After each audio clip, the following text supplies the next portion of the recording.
नमस्कार, सगरमाथा प्राइम समाचारमा स्वागत छ। म अर्जुन नेपाल। नमस्कार, म राधिका तामाङ। सबैभन्दा पहिले प्रमुख समाचार।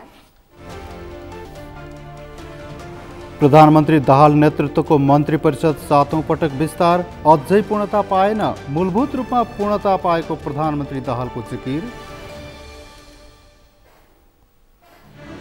एमाले चाहे सत्ता गठबन्धन केही दिनमै भत्किने उपाध्यक्ष विष्णु पौडेलको दावी, तर पार्टीको त्यस्तो योजना नरहेको भनाए।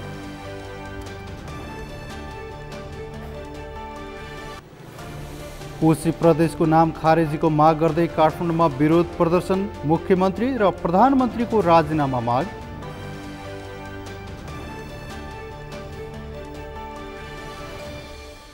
लामखुट्टे भगाउन धूप बाल्दा भारतको नयाँ दिल्लीमा एकै परिवारको 6 जनाको मृत्यु, कार्बन मोनोअक्साइड ग्यासका कारण मृत्यु भएको प्रारम्भिक जानकारी। र ओलम्पिक छनौटका लागि 22 सदस्यीय नेपाली महिला फुटबल टिमको घोषणा, पहिलो चरणमा भियतनामसँग खेल्ने।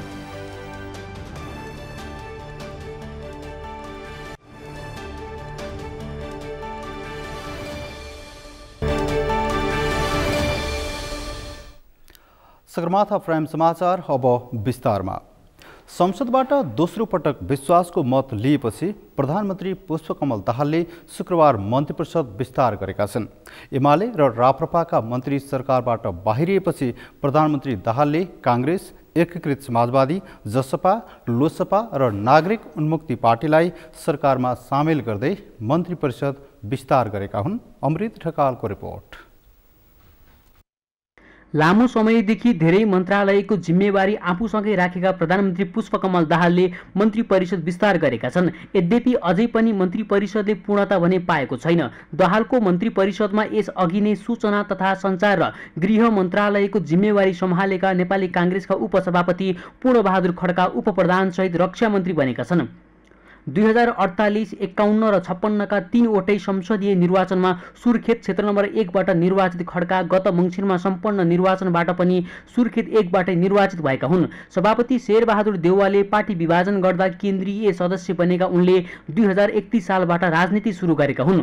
यसअघि ऊर्जा र परराष्ट्र मन्त्रालयको जिम्मेवारी सम्हालेका काङ्ग्रेस प्रवक्ता डाक्टर प्रकाश रण महत अर्थमन्त्री बनेका छन्।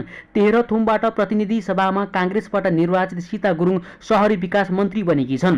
2049, 2052, 2064 र 2079 को निर्वाचनमा विजयी तथा 2056, 2070 र 2074 को निर्वाचनमा पराजित काङ्ग्रेसका रमेश रिजाल उद्योग मन्त्री बनेका छन्। खोटाङको जन्तेढुङ्गा गाउँपालिका वडा नम्बर 5 चिसापानी स्थायी घर भएका जनता समाजवादी पार्टीका सङ्घीय परिषद अध्यक्ष अशोक राई शिक्षा मन्त्री बनेका छन्।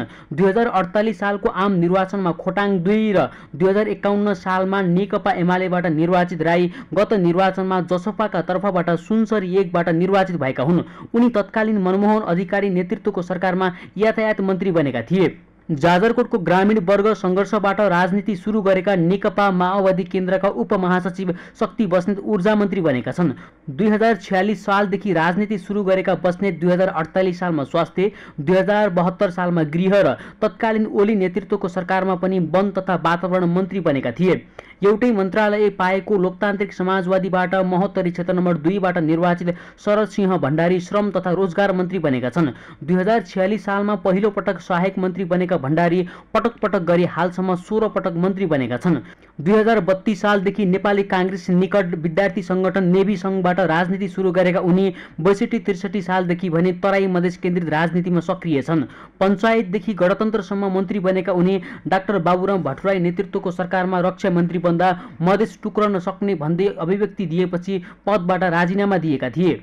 राष्ट्रिय सभाका सदस्य समेत रहेका नेकपा एकीकृत समाजवादीका उपाध्यक्ष बेदुराम भुषाल कृषि मन्त्री बन्दा एकीकृत समाजवादीकै प्रकाश ज्वाला भौतिक पूर्वाधार मन्त्री बनेका छन्।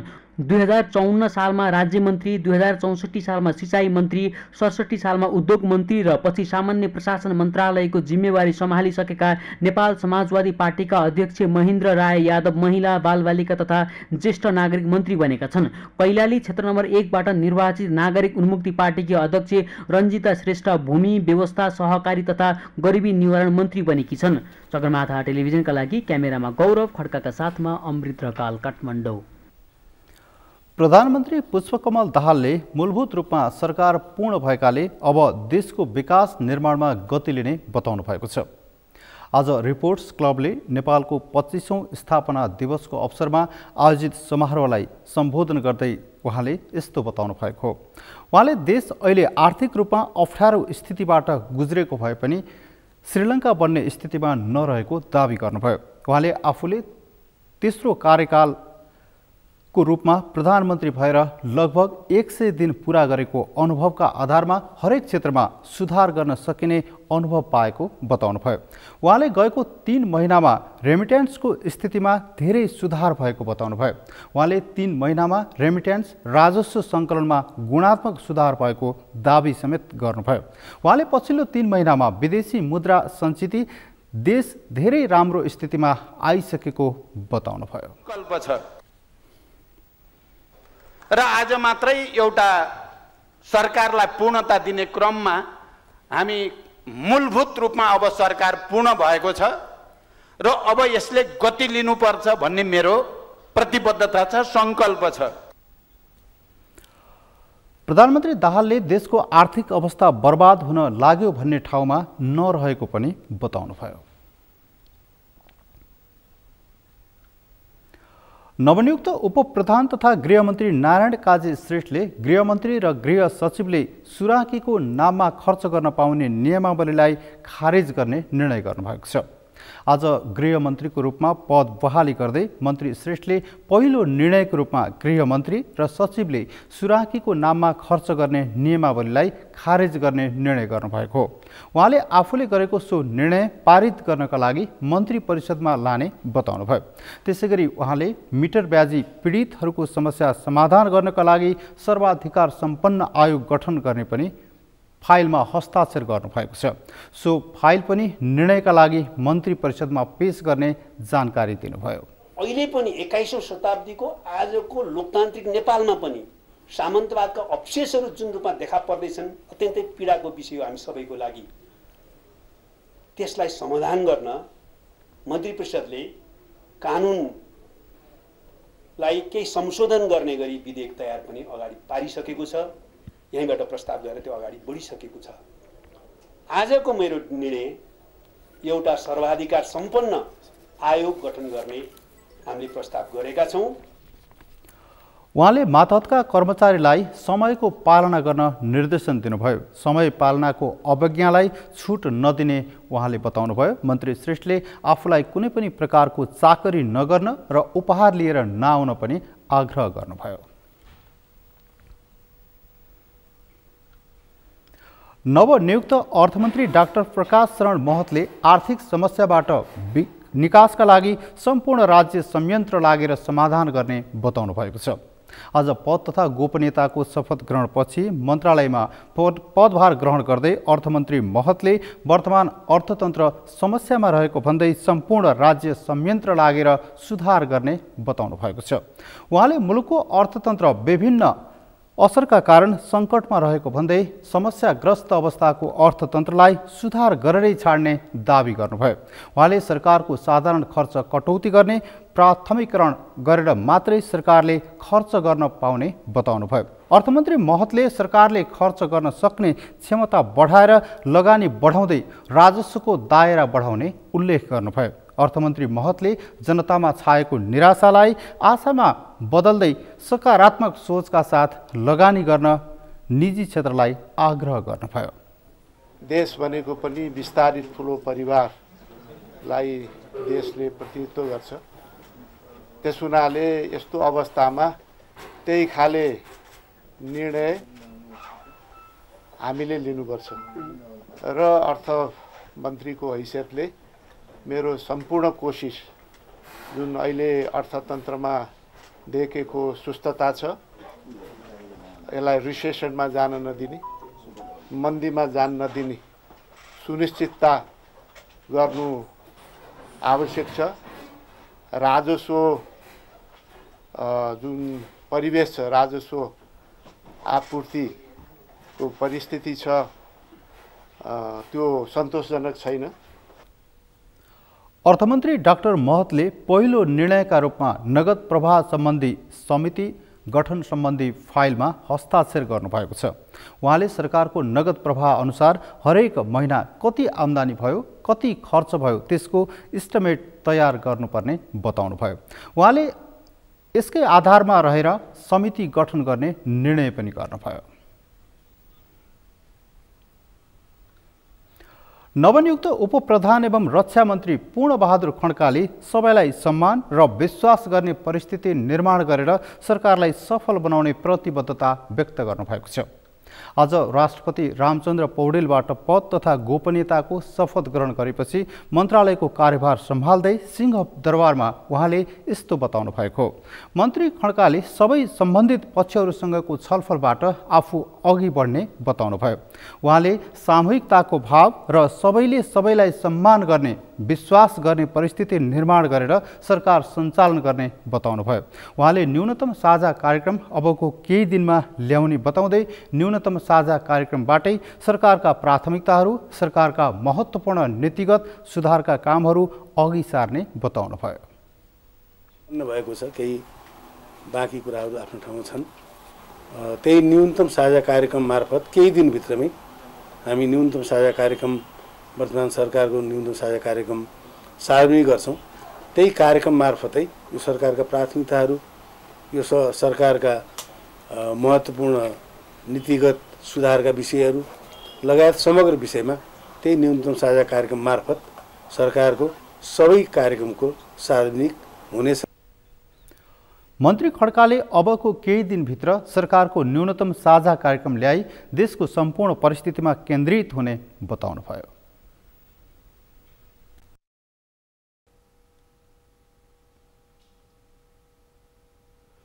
नेकपा एमालेका उपाध्यक्ष विष्णु पौडेलले एमाले चाहे केही दिनमै गठबन्धन भत्काउन सक्ने दावी गर्नुभएको छ। आज प्रेस चौतारी नेपालले कैलालीमा आयोजना गरेको पत्रकार सम्मेलनमा उहाँले यस्तो दावी गर्नुभएको हो। उपाध्यक्ष पौडेलले आफ्नो पार्टी अहिले गठबन्धन भत्काएर नयाँ गठबन्धन बनाउने धन्दामा नरहेको भन्दै एमाले गठबन्धन भत्काउने आवश्यकता महसुस गरे केही हप्ताको मात्रै खेल रहेको बताउनुभयो। लागेका छैनौँ, तत्काल त्यस ढङ्गले लाग्नुपर्ने आवश्यकता पनि हामीलाई महसुस भएको छैन। हामी के देखाइरहेका छौँ भनेदेखि यो गठबन्धनको अयोग्यता, यसको नालायकी, यसका चाहिँ जनविरोधी राष्ट्रविरोधी क्रियाकलापहरू, जनताका राष्ट्रका समस्याप्रति जसरी यो गठबन्धनले, यो सरकारले तमासा हेरिरहेको छ, त्यो सब चिज जनताले राम्रोसँग देख्न पाउनु, राम्रोसँग थाहा पाउन सक्नु। उपाध्यक्ष पौडेलले पार्टीका नेता भीम रावलले एकपछि अर्को गल्ती गर्दै गइरहेको आरोप लगाउनुभयो। उहाँले पार्टीको अनुशासनमा नबसेको र पार्टी सदस्यको कर्तव्य निर्वाह नगरेको बताउनुभयो। उपाध्यक्ष पौडेलले नेता रावलले पार्टीलाई कमजोर बनाउने गतिविधि गरेको आरोप लगाउनुभयो।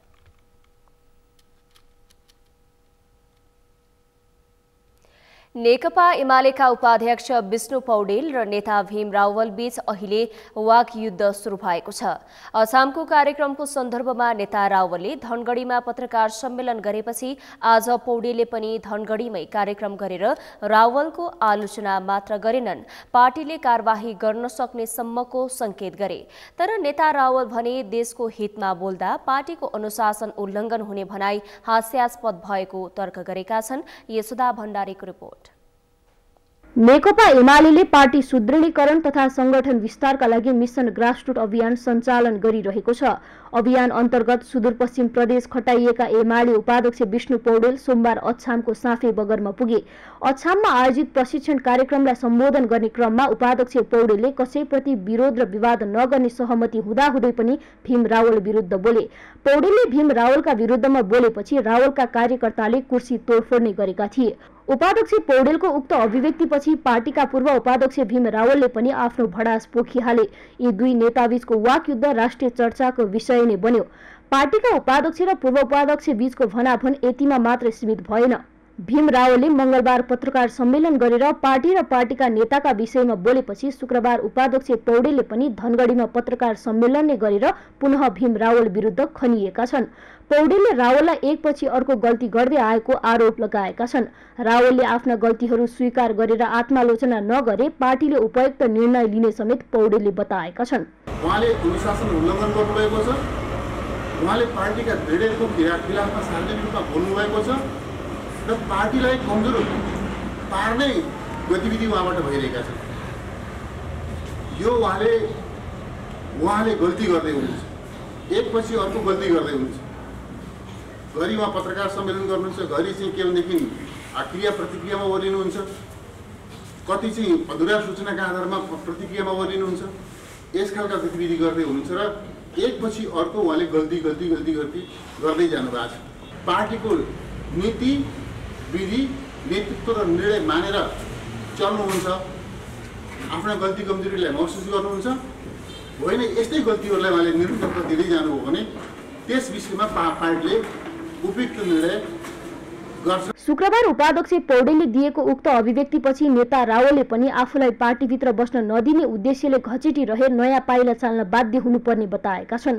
पार्टीको 10औं महाधिवेशनमा पार्टी अध्यक्ष ओली विरुद्ध लडेदेखि नै रावल अन्य नेताको निशानामा पर्ने गरेका छन्।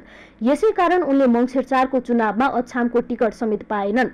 उनले अछाम जान भीम रावलको अनुमति लिनुपर्ने अभिव्यक्ति नदिएको बताएका छन्। रावलले पौडेलले आफूले के गम्भीर गल्ती गरेको हो त्यो प्रश्न पार्न आग्रह समेत गरेका छन्। पौडेलले अछाम आएर गलत र भ्रम सिर्जना गर्ने विषय बोलेकोले त्यसलाई खण्डन मात्र गरेको रावलको दाबी छ। त्यो गोली उहाँको जुन बोलीको गोली उहाँले पत्रकार सम्मेलनमा आफै छोड्नु भएको एकल, म त्यहाँ थिइनँ, मैले त्यहाँ बसेर विवाद गरेको होइन। त्यसो भए चाहिँ मैले कैलालीबाट पत्रकार सम्मेलन गरेर उहाँले पत्रकार सम्मेलन गरेर बोल्नु भएको थियो, मैले त्यो होइन त्यो गलत हो, यदि तथ्य मैले कहीँ उल्लङ्घन गरेको छु भने भन्नुहोस् न त केमा उल्लङ्घन भयो भनेर मैले त्यहाँबाट प्रश्न गरेको हो। उहाँले कैलालीमा आएर होइन एकदम चाहिँ के गर्नुपर्छ, नभए सच्चिनुपर्छ, के गर्नुपर्छ, गम्भीर गल्ती गर्यो नभए हामी के गर्छौँ भन्नुभएको छ। अब त्यो उहाँले के भन्नु खोज्नु भयो प्रश्न पारे हुन्छ, मलाई केही छैन। किनभने गम्भीर गल्ती भनेको के उहाँले भन्नु पऱ्यो नि त। अब अहिले मैले देशको पक्षमा बोल्दा, जनताको पक्षमा बोल्दा, विधिको संविधानको पक्षमा बोल्दा, जनताको पक्षमा बोल्दा अब त्यो असह्य हुन्छ। अब तैँले पार्टीमा बस्नै पाउँदैनस् भनेर आफ्नो हातमा भएको अधिकारको दुरुपयोग गरेर अब घचेटेर मलाई त्यहाँबाट खसाल्नै लाग्यो भने त अवश्य पनि मैले खुट्टा टेक्नुपर्छ। अब त्यो खुट्टा टेक्दाखेरि अब कहाँ टेक्नुपर्ने हो, त्यो त भोलिको दिनले बल्ला। एमालेका नेता कार्यकर्ता वचन र व्यवहारबाट चिनिनु पर्ने बताउने एमाले अध्यक्ष ओली आफ्नै पार्टीभित्रको चर्काचर्की बारे भने चुपचाप छन्। पार्टी उपाध्यक्षको तारनतारको रावल विरुद्धको अभिव्यक्तिले भीम रावलको पार्टीभित्रको सम्भावना र औचित्यमाथि प्रश्न उब्जाएको छ। मिसन ग्रासरुट मार्फत पार्टीभित्रको अन्तर्विरोध बुझ्ने, समस्या हल गर्ने बताए पनि नेताहरूबीचको भनाभन र चर्काचर्कीले पार्टी सुदृढीकरणमाथि नै प्रश्न उठेको छ। सगरमाथा टेलिभिजनका लागि क्यामेरामा सुनिल कोलीका साथमा यशोदा भण्डारी, काठमाडौँ। प्रधानमन्त्री पुष्पकमल दाहालले इतिहासमा कहिल्यै नमर्ने प्रतिबद्धताका साथ केही ठूला र नयाँ काम गर्ने योजना आफूले बनाइरहेको बताउनु भएको छ। आज काठमाडौँमा आयोजित पार्टी निकट नेपाल राष्ट्रिय कर्मचारी संगठन निजामतीको 5औं राष्ट्रिय महाधिवेशनको उद्घाटन गर्दै प्रधानमन्त्री दाहालले सो कुरा बताउनु भएको हो। आफूले सरकारको नेतृत्व लिएपछि सुशासन, सामाजिक न्याय, विकास, निर्माण र समृद्धिको दृष्टिकोणले केही नयाँ खालको रेकर्ड बनाउने कामको सुरुवात गरेको दावी गर्दै उहाँले अब इतिहासमा कहिले नमर्ने खालको काम गर्ने योजनामा लागेको बताउनुभयो। विकास, निर्माण र समृद्धिको दृष्टिकोणले केही रिकर्डहरू बनाउने कोसिस भइरहेको छ। म अहिले त्यसको फेरिस्त यहाँ पेश गर्न मलाई समय छैन, तर हामीले केही नयाँ सुरुवात पक्कै पनि गरेका छौँ र केही ठुला र नयाँ काम जो इतिहासमा कहिल्यै नमर्ने काम गर्ने प्रतिबद्धताका साथ मैले योजना बनाउँदैछु। आज सरकारले पूर्णता प्राप्त गर्दैछ। हामी 3 बजे शपथ ग्रहण गरिसकेपछि हाम्रो ध्यान यो देशमा अब आर्थिक समृद्धिको दृष्टिकोणले, सुशासनको दृष्टिकोणले र सामाजिक न्यायको दृष्टिकोणले केही ऐतिहासिक रिकर्ड बनाएर जानुपर्छ भन्नेमा म प्रतिबद्ध छु। तपाईँ कर्मचारी साथीहरूको यस सन्दर्भमा ठुलो सहयोगको मैले अपेक्षा गरेको छु। प्रधानमन्त्री दाहालले पार्टी वा पार्टीका संगठनहरूको नेतृत्वको टिके प्रथाबाट चयन गर्दा फाइदा नभएको स्वीकार गर्नुभएको छ। प्रधानमन्त्री दाहालले नेपालको राजनीतिक परिवर्तनमा कर्मचारीहरूले खेलेको भूमिकाको प्रशंसा गर्दै सरकार उनीहरूको ट्रेड युनियनको पक्षमा रहेको पनि स्पष्ट पार्नुभयो। अहिले पनि मुलुकमा कर्मचारी ट्रेड युनियनको आवश्यकता छ कि छैन भन्ने बारे बहस जारी रहेको र आफू भने त्यसको पक्षमा रहेको उहाँको भनाइ थियो।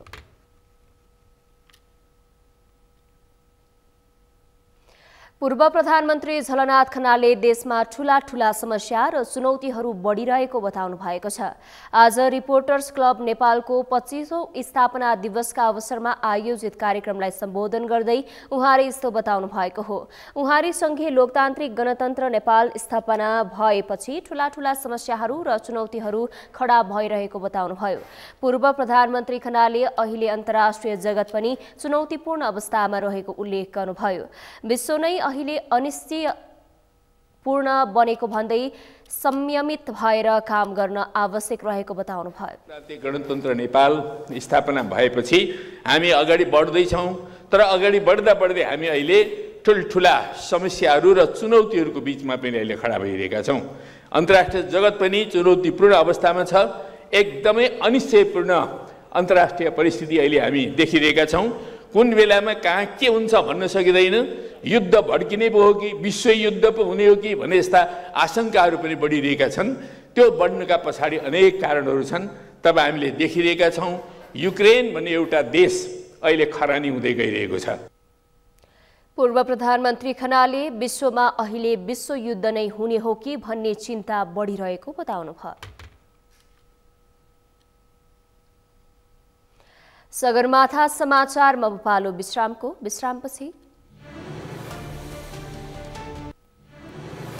कोशी प्रदेशको नाम खारेजीको माग गर्दै काठमाडौँमा विरोध प्रदर्शन। मुख्यमन्त्री र प्रधानमन्त्रीको राजीनामा माग।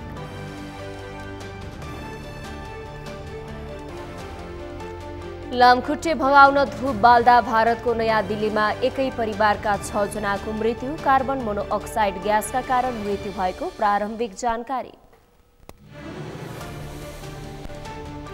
र ओलम्पिक छनौटका लागि 22 सदस्यीय नेपाली महिला फुटबल टिमको घोषणा। पहिलो चरणमा भियतनामसँग खेल्ने।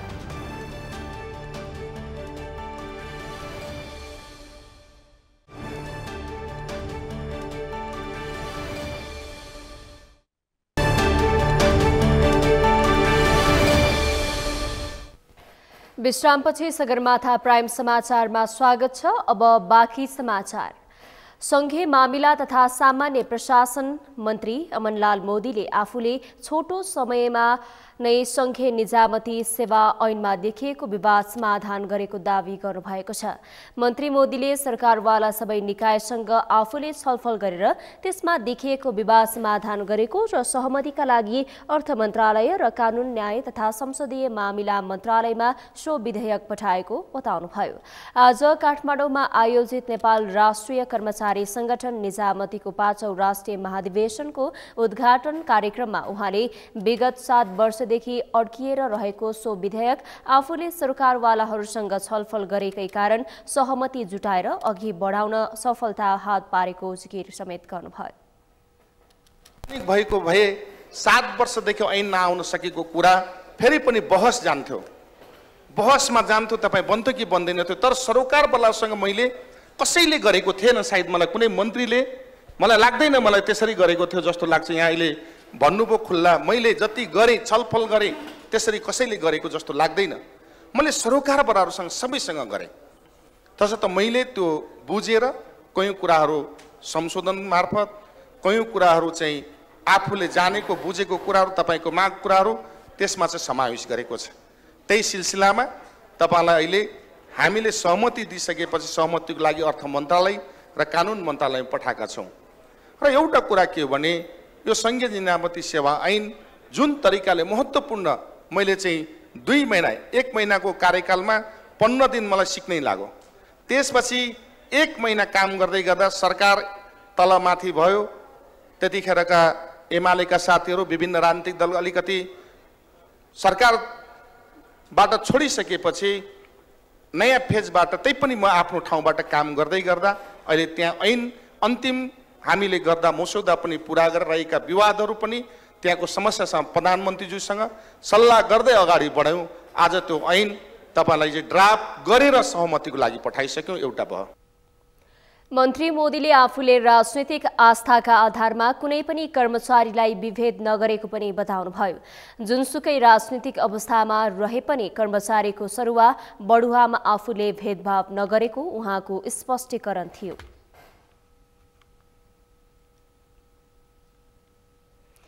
खानेपानी मन्त्री अब्दुल खानले आफूले गरेको जति काम अन्य मन्त्रालयले गर्ने हो भने देश बन्न समय नलाग्ने दावी गर्नुभएको छ।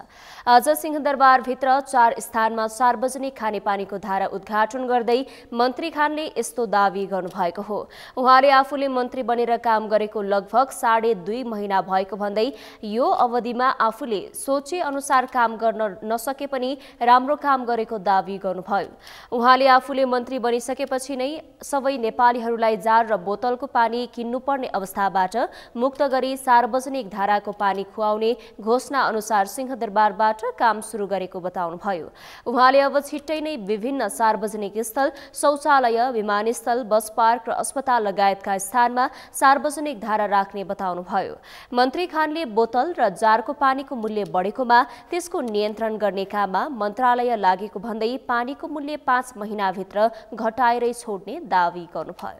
पानीको समस्या रहेको छ, स्वच्छ खानेपानीको समस्याहरूलाई समाप्त पार्ने र 2 वर्षदेखि 2.5 वर्षसम्म तराई मधेसमा जुन आर्सेनिकदेखि लिएर अन्य समस्याहरू छ त्यसलाई समाप्त पार्ने र 5 वर्षभित्र हाम्रो देशको चाहिँ खानेपानी विदेशमा पनि निर्यात गर्ने जुन हाम्रो एउटा बोल्ड योजना छ, यो योजना हामी काम गर्दैछु। यसको निम्ति यो जुन तपाईँले भन्नुभयो जारको पानी, बोतलको पानीको रेटमा यो सानोतिनो हो। यसको निम्ति हामीले सानो योजनाहरू, सर्ट प्लानहरू बनाएर अगाडि बढ्छौँ।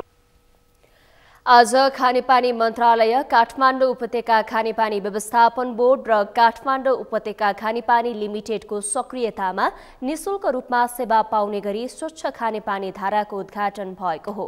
निकट भविष्यमा काठमाडौँ उपत्यकाका अन्य सार्वजनिक ठाउँमा सेवा विस्तार गर्ने मन्त्रालयको योजना रहेको छ।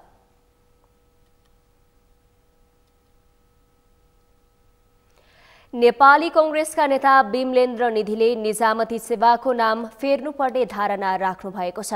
आज काठमाडौँमा आयोजित स्थानीय तह कर्मचारी युनियन नेपालको प्रथम केन्द्रीय महाधिवेशन उद्घाटन समारोहलाई सम्बोधन गर्दै नेता निधिले निजामती सेवाको नाम फेर्नुपर्ने बताउनु भएको हो। उहाँले आफू सामान्य प्रशासन मन्त्री भएका बेला पनि निजामती सेवाको नाम फेर्ने विषयमा छलफल चलाएको उल्लेख गर्नुभयो। उहाँले लोकसेवा आयोगले कर्मचारीहरूको भर्ती गर्ने लोकसेवा कर्मचारी भन्न सकिने प्रस्ताव गर्नुभयो। उहाँले निजामती शब्द उर्दूबाट आएको उल्लेख गर्दै निजामको अर्थ राजा हुने बताउनुभयो। उहाँले राजाको सेवामा खटिनेहरूलाई निजामती भन्ने गरिएको र त्यही शब्द विकसित हुँदै निजामती भएको उहाँले उल्लेख गर्नुभयो। जमानामा राजालाई भनिन्थ्यो, तपाईँलाई थाहा छ कतिलाई? धेरैलाई थाहा छैन होला। निजाम भनेको शासक, रुलर। कस्तो किसिमको रुलर? जो त्यो बेला हैदराबादमा तपाईँ जानुहोस्, हैदराबादमा निजामको शासन थियो, मुसलमानको, मुस्लिम शासनको बेलामा। अब त्यो राजाको लागि खटिने कर्मचारीहरू जुन थियो, कारिन्दाहरू, क्रमशः विकसित हुँदै गएदै त्यो तपाईँको निजामती सेवा भयो। निजामती होइन, निजामती होइन, निजामती, निजामती, निजामती प्रोनाउन्सिएसन त्यो हो त्यसको। नेता निधिले राजनीतिज्ञ र कर्मचारीहरूको सहकार्य सफल भएमा देश र जनताले प्रगति गर्ने बताउनुभयो। उहाँले स्थानीय तहका कर्मचारीहरू र निजामती सेवाबाट आएका कर्मचारीहरू बीच द्वन्द्व देखिएको गुनासो आएको भन्दै यसको निराकरण गर्नका लागि राजनीतिक र तह प्रतिबद्ध रहेको बताउनुभयो।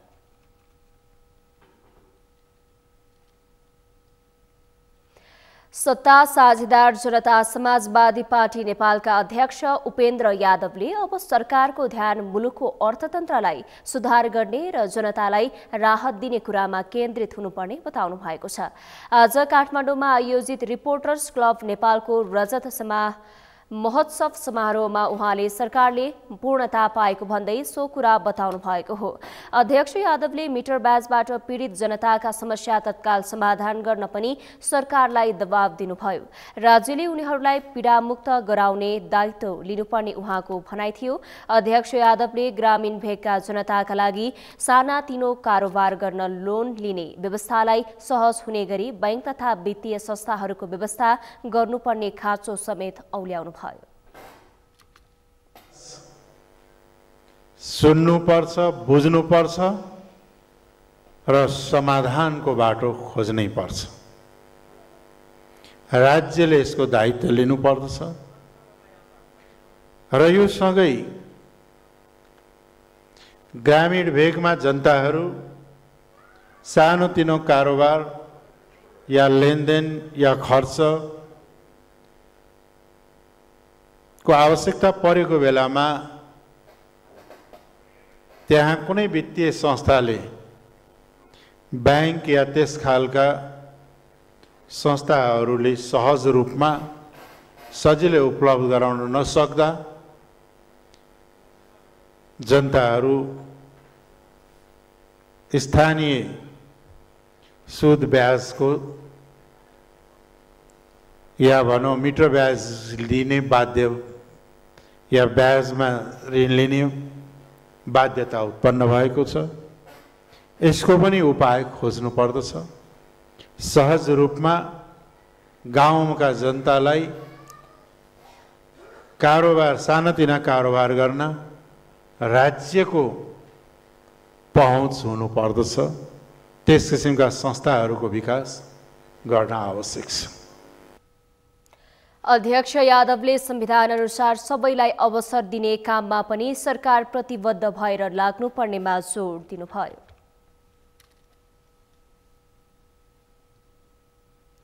कोशी प्रदेशको नाम खारेजीको माग गर्दै काठमाडौँमा प्रदर्शन भएको छ। आज काठमाडौँको माइतीघर मण्डलामा कोशी प्रदेशको नाम खारेज गर्न माग गर्दै विरोध प्रदर्शन भएको हो। सचेत पहिचानवादी संघर्ष समिति, किरात, याक्थुङ, चुम्लुङ, काठमाडौँ लगायतका पहिचानवादी संस्थाहरूले विरोध प्रदर्शन गरेका हुन्। प्रदर्शनका सहभागी राजन मुकारुङले कुनै पनि सवाललाई वार्ताद्वारा सम्बोधन गर्नु असल संस्कृति भएकाले चाँडोभन्दा चाँडो समस्या समाधानतर्फ जानु उचित हुने बताउनुभयो। उहाँले नागरिकको समस्या समाधान गर्न नसके प्रदेश सरकार र केन्द्र सरकारको नेतृत्व राजीनामा दिनुपर्ने बताउनुभयो। उहाँले राज्य पक्ष सुरुवाती चरणमा गम्भीर नबने पनि समय र परिस्थितिले गम्भीर हुन बाध्य गराउने बताउनुभयो। स्थितिहरू सिर्जना गर्छ। यस्तै आन्दोलनहरूले, यिनै शक्तिशाली आन्दोलनहरूले, यिनै आवाजहरूले उनीहरूलाई गम्भीर हुन बाध्य गराएरै छाड्छ र त्यो अभियानमा हामी निरन्तर रूपमा लाग्नुपर्छ भन्ने मेरो आह्वान पनि छ। सबैलाई हतोत्साही हुनु पर्दैन भन्ने मलाई लाग्छ। आन्दोलनरत पक्षधरलाई खासमा राज्यको असल संस्कृति चाहिँ के हो त भन्दाखेरि भनेको कुनै पनि उठेका आवाजहरूलाई चाहिँ वार्ता संवादद्वारा सम्बोधन गर्नु नै सबभन्दा असल संस्कृति हो। तर त्यो असल संस्कृति नअपनाइसकेपछि दमनको तपाईँकोमा चाहिँ राज्य उत्रिसकेपछि चाहिँ त्यसको नैतिक जिम्मेवारी पनि लिनुपर्छ। भरिसके चाँडोभन्दा चाँडो यो उठिरहेको आन्दोलनलाई सम्बोधन गर्नेतिर लाग्नुपर्छ। होइन भने नैतिक रूपमा अब आफूले म सक्दिनँ यो कुराहरू भनेर त्यो पदबाट राजीनामा दिएर हिँड्नुपर्छ भन्ने नै सिधा कुरा हुन्छ नि। अरू कुरा के गर्नुपर्छ? प्रदर्शनकारीले पहिचान विरोधी होशियार कोशी प्रदेश खारिज गर, पहिचानको आधारमा सबै प्रान्तको नामाकरण गर, संहिता पुनः सीमाङ्कन गर, मुक्ति योद्धा लाजेहाङ लिम्बुलाई शहीद घोषणा गर लगायतका नारा लगाएका थिए।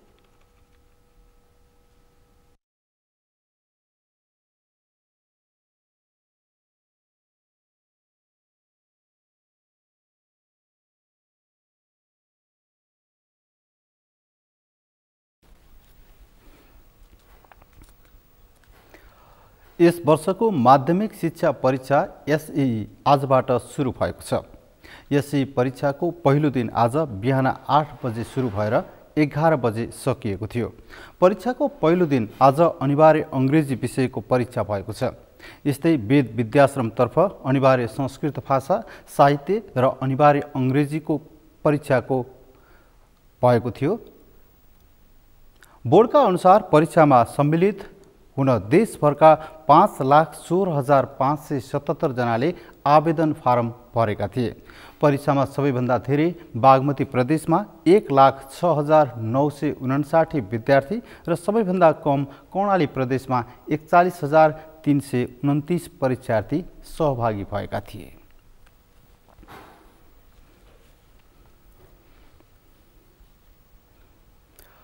यस वर्षको माध्यमिक शिक्षा परीक्षा एसई आजबाट सुरु भएको छ। करिब 5,16,000 भन्दा बढी विद्यार्थी यो वर्षको एससी परीक्षामा सहभागी भएका छन्। कक्षा 10 मा अध्ययनरत विद्यार्थीहरूका लागि एससी परीक्षा उच्च माध्यमिक तहमा जाने अन्तिम खुड्किलो पनि हो। आजबाट सुरु भएको एससी परीक्षा चैत्र 29 गते सकिनेछ। यसै सन्दर्भमा हामीले आजको सगरमाथा जनबोलीमा एससी परीक्षामा सहभागी भएका विद्यार्थीहरूलाई सोधेका थियौं, एससी परीक्षा दिँदा तपाईलाई कस्तो अनुभव भयो? हेरौं उनीहरूको भनाई उनीहरूकै शैलीमा।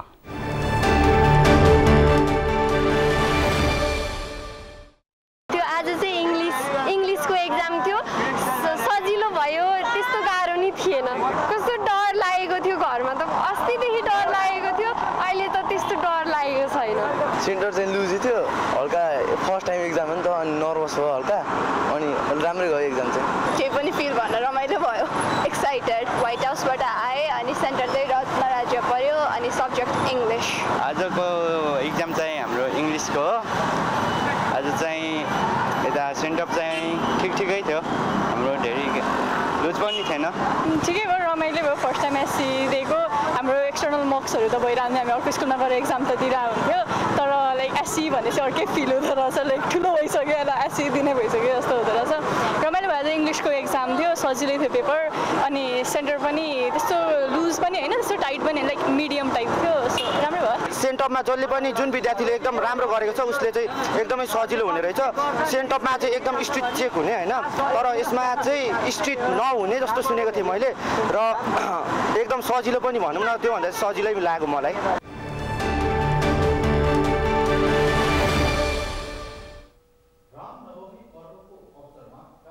माइतीघरमा विश्व हिन्दू परिषद नेपालले दीप प्रज्वलन गरेको छ।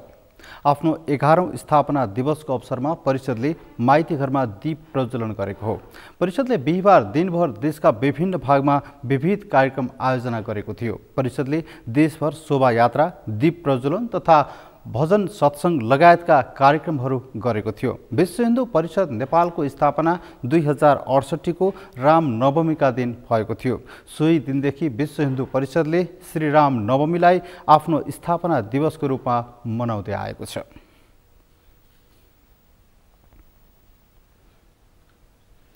सगरमाथा प्राइम समाचारमा अब पालो भएको छ विश्रामको। विश्रामपछि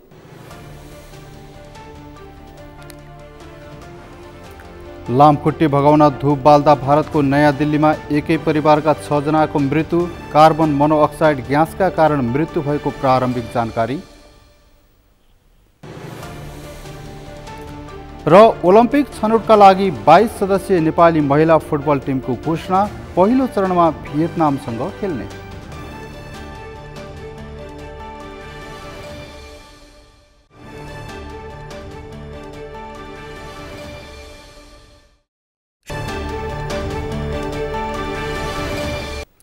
सगरमाथा प्राइम समाचारमा अब पालो भएको छ अर्थ समाचारको।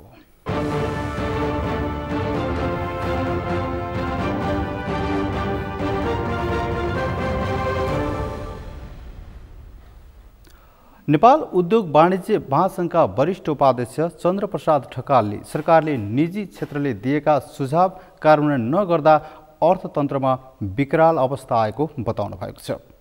आज काठमाडौँमा भएको 24औं लोरा एक्सपो कार्यक्रममा वरिष्ठ उपाध्यक्ष ढकालले कोरोना महामारी कम भएसँगै निजी क्षेत्रले दिएका सुझावलाई सरकारले समयमै कार्यान्वयनमा ल्याउन नसक्दा वर्तमान समस्याको कारक भएको दावी गर्नुभएको छ। उहाँले मुलुकको अर्थतन्त्रमा वर्तमान अवस्था आउँछ भनेर पहिला नै सरकारको ध्यानाकर्षण गराएको बताउनुभयो। उहाँले निजी क्षेत्रले दिएका सुझावलाई सरकारले प्राथमिकता नदिएको आरोप समेत लगाउनुभयो। उहाँले निजी क्षेत्रले उठाएका विषयलाई सरकारले गम्भीर रूपमा लिएर नीति नियम बनाउन सके अर्थतन्त्र सुधार हुने बताउनुभयो।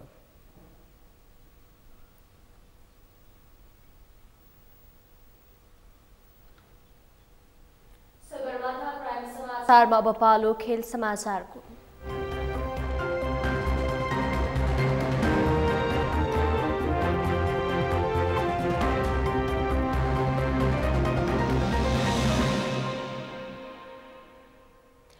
पेरिस ओलम्पिकका लागि महिला फुटबलको एसिया छनौटको पहिलो चरण अन्तर्गत भियतनाम विरुद्ध खेल्ने नेपालको महिला टोली घोषणा भएको छ।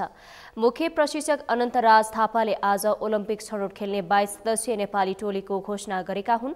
छनौट अन्तर्गत नेपालले त्रिपुरेश्वर स्थित दशरथ रङ्गशालामा भियतनामसँग 2 खेल खेल्नेछ। नेपालले चैत 22 र 25 गते भियतनामसँग प्रतिस्पर्धा गर्नेछ। दुवै खेल साँझ 6 बजे सुरु हुनेछ।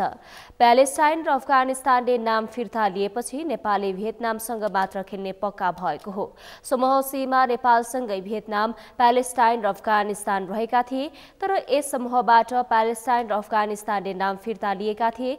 छनौटको शीर्ष टोलीले दोस्रो चरणमा स्थान बनाउनेछन्।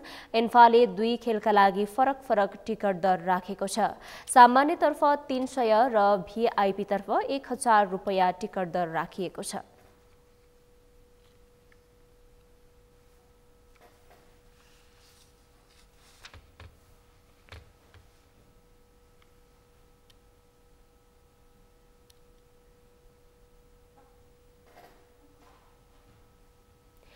इन्डियन प्रिमियर लिग आइपिएलको खेलहरू नेपालमा डिस होमको प्रविधि मार्फत हेर्न पाइने भएको छ। पछिल्लो समय प्रविधिमा आएको परिवर्तन र ग्राहकहरूको चाहनालाई मध्यनजर गरेर डिस मिडिया नेटवर्कले आइपिएल टिभीको सेवा शुभारम्भ गरेको हो।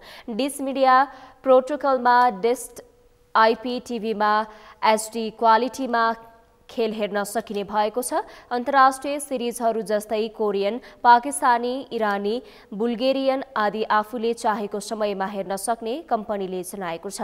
लाइभ टिभीमा दैनिक विभिन्न स्पोर्ट्स सिरिज, मुभीहरू र रमाइलो टिभीमा एक्सक्लुसिभ सिरियल भाग्य सिन्दुर र आनन्दीसँगै अन्य सेवा प्रदायकहरूमा उपलब्ध नभएको सर्ट टिभी, गुन्जन, सिने हिट्स, जुनियर टिभी लगायत 200 भन्दा बढी टिभी च्यानलहरू हेर्न सकिनेछ।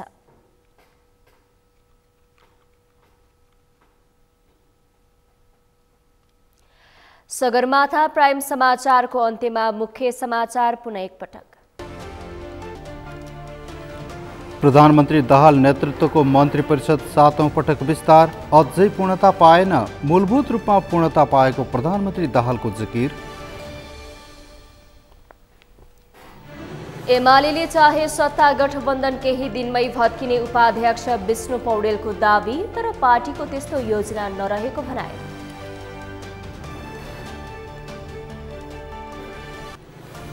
कोशी प्रदेशको नाम खारेजीको माग गर्दै काठमाडौँमा विरोध प्रदर्शन, मुख्यमन्त्री र प्रधानमन्त्रीको राजीनामा माग।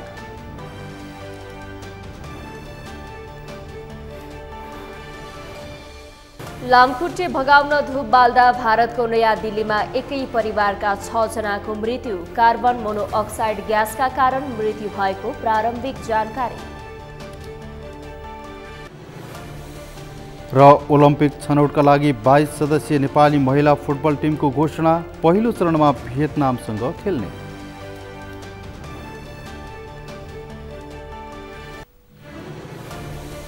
हौस् त सगरमाथा प्राइम समाचार अहिलेलाई सकियो। तपाईँ समाचार बुलेटिनका साथै सगरमाथा टेलिभिजनका सम्पूर्ण कार्यक्रम www.sagarmatha.tv मा पनि पढ्न र हेर्न सक्नुहुनेछ। साथै युट्युबमा youtube.com/sagarmatha TV नेपालमा हेर्न सक्नुहुनेछ। तपाईँ हामीलाई फेसबुकमा पनि facebook.com/stv नेपालमा फलो गर्न सक्नुहुनेछ। समाचारको शिखर नेपालको गौरव, नेपालको पहिलो न्युज च्यानल सगरमाथा टेलिभिजन हेर्दै गर्नुहोला। नमस्कार। नमस्कार।